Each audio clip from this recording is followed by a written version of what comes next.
Have you ever remembered someone you haven't seen in decades for no obvious reason? Not a best friend, not someone you deeply mourned, just a person who used to exist in the background of your life so consistently that your nervous system quietly built a place for them. The kid who was always near the payphone, the girl who sat 2 rows over in class, the friend you only saw in summer, the familiar face at the gas station, the pizza place, the corner store, the basketball court, and then one day, they were simply gone. No dramatic ending, no final conversation, no message waiting years later. Just absence. If you were born somewhere between the late 70s and mid-80s, you grew up in one of the last periods of history where people could leave your life completely and almost silently. Not because something terrible happened, but because that was normal. A family moved, a phone number changed, someone switched schools, someone got a job in another town, someone stopped showing up. And that was it. No profile to search, no archive of photos, no updates, no way to check if they were okay, happy, married, struggling, thriving, or even still recognizable. They didn't just drift away, they fell out of your world. And what many people still carry from that era is not just nostalgia, it's unfinished attachment.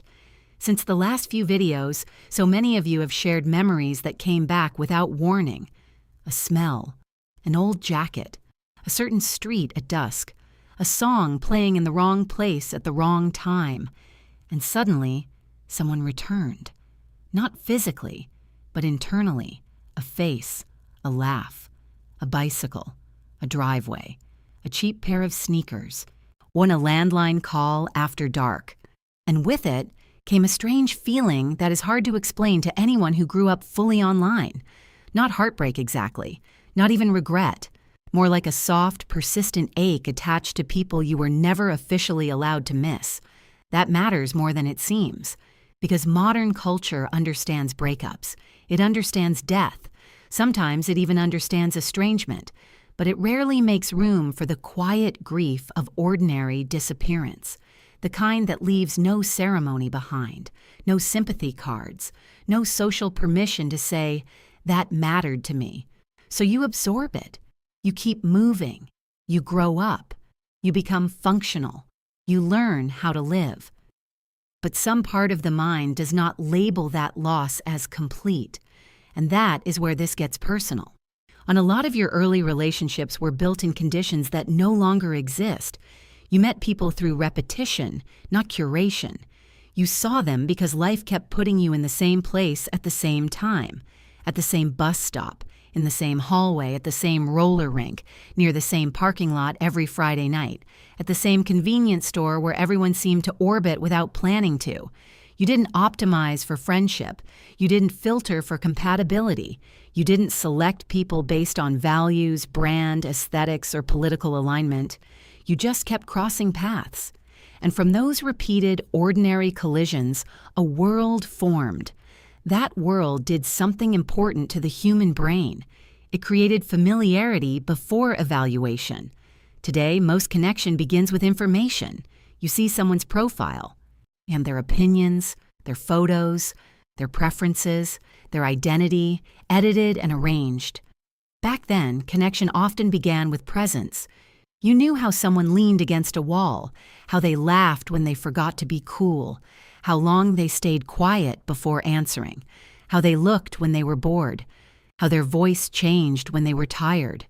This was deeper than data. It was embodied knowing. And embodied knowing leaves a different mark. That is why people from your generation can remember someone they barely spoke to in 30 years and still feel them as real.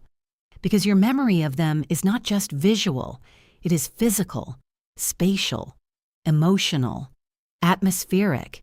You don't remember a profile. You remember the weather around them. You remember the fluorescent lights above them, the smell of the room, and the sound of shoes on pavement, the shape of the silence between your sentences. Those memories stay alive because they were never outsourced. No app stored them for you. No feed replayed them. No algorithm reminded you on command. You carried them yourself. And that came with a cost. When someone vanished from your life in the analog era, your mind often received no ending strong enough to process. There was no final chapter, only interruption. And the human mind does not love interruption. It keeps returning to unfinished social bonds because unresolved connection remains psychologically active, not always loudly, not always consciously, but quietly, like a tab still open in the background. That may be one reason certain people still visit you out of nowhere. On a name you haven't heard in 25 years suddenly appears in your head while folding laundry. You see a kid on a bike and remember a whole neighborhood. You smell sunscreen and think of one specific summer friend you never said goodbye to. This isn't you being stuck. This is what the mind does when something mattered and never found language for its ending. And there is another layer to this that rarely gets named. A lot of those lost people were not your central relationships. They were your surrounding relationships, not the ones you built your identity around, the ones that made life feel inhabited, the cashier who knew your order, the kid down the block who always had a skateboard, the group at the arcade, the person you waved to but never called, the friend of a friend who became part of the landscape of being young. These were not always intimate bonds, but they were regulating bonds. They told your nervous system something simple and powerful. I exist in a world where other familiar humans keep appearing. That feeling is more important than most people realize, because emotional safety is not built only through deep love. It is also built through repeated, low-stakes familiarity. The modern world has thinned that out. Now we can technically contact almost anyone. Yet many people feel less socially held than ever. Because access is not the same as closeness, and visibility is not the same as belonging. Social media created an illusion that disappearance had been solved. For a while, it even felt magical. Old names resurfaced, school friends appeared again. And faces from another life showed up in your notifications as if time had folded in on itself. But what came back was often not relationship. It was evidence. Evidence that someone existed. Evidence that time had passed. Evidence that they became someone you no longer knew how to place inside your memory. And that can feel more disorienting than absence, because absence lets memory remain whole. Constant low-level visibility often breaks that wholeness apart. You are no longer grieving a vanished person. You are trying to reconcile your living memory with a distant, curated version of them that asks nothing of you and offers no real return. That is emotionally confusing. It leaves many adults in a strange double bind, haunted by the people who disappeared, overstimulated by the people who never fully leave. And the old world gave you silence without closure. The new world gives you contact without intimacy. Neither one resolves the human need underneath. Because what people actually miss is not just the person, it is the condition in which the person was known, the slowness, the friction, the accident of being there together. The fact that no one was documenting the moment while it happened. The fact that nobody was building a personal brand inside the conversation. The fact that your attention was not split between the room and the performance of being in the room. You were simply there.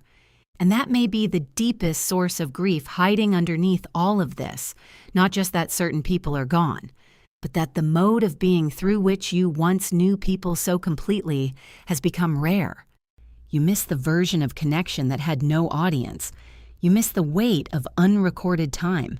You miss how ordinary life used to feel enough. That is why these memories can hit so hard in midlife, because they do not just remind you of a person. They remind you of a self who was less fragmented, less observed, less searchable, less optimized. A self who did not need to produce a version of life while living it. And when that self comes back into view, even briefly, it can feel both comforting and devastating. Comforting because some part of you is still there. Devastating because you realize how much of modern life pulls you away from that state. But here is the part I want to leave you with. The ache is not proof that something is wrong with you. It is proof that your connection was real enough to outlive access. That matters. In a world where so much is performative, disposable, and instantly replaced, you still carry traces of people who were woven into your life before identity became content. That is not weakness. That is depth. It means you were paying attention. It means your presence was not shallow. It means your relationships were not built on display. It means someone could matter to you without being useful, visible, or permanent. That is profoundly human. And maybe the goal is not to force closure on every vanished name. Maybe the goal is to understand that some open places in the heart are not errors. They are evidence. Evidence that a moment was lived fully. Evidence that ordinary people shaped you in ways no one applauded. Evidence that your life was built not only by major events, but by repeated small encounters that made the world feel shared. You do not need to solve every memory. You do not need to reconnect with every person. And you do not need to treat every old ache like damage. Some of those feelings are simply reminders that your inner life still knows the value of uncurated connection, that your mind still recognizes what was real.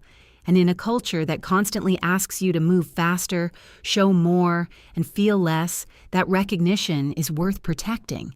So if a face came back to you while listening to this, let it come. If a street, a season, or a forgotten name stirred something inside you, don't rush to shut it down. Just notice it. Not everything that returns is asking to be fixed. Some things return to remind you who you were when life was quieter, slower, and strangely more whole. And maybe that memory is not there to make you sad. Maybe it is there to guide you back to a way of being that still belongs to you. A little less performance, a little more presence, a little less reaching, a little more noticing. That is where peace begins again. If this spoke to something you've carried quietly for years, stay here with us. At the Quiet Mindset, we are not here to chase noise. We are here to understand what the noise has covered up. And until the next video, protect your peace, honor what was real, and return gently to yourself.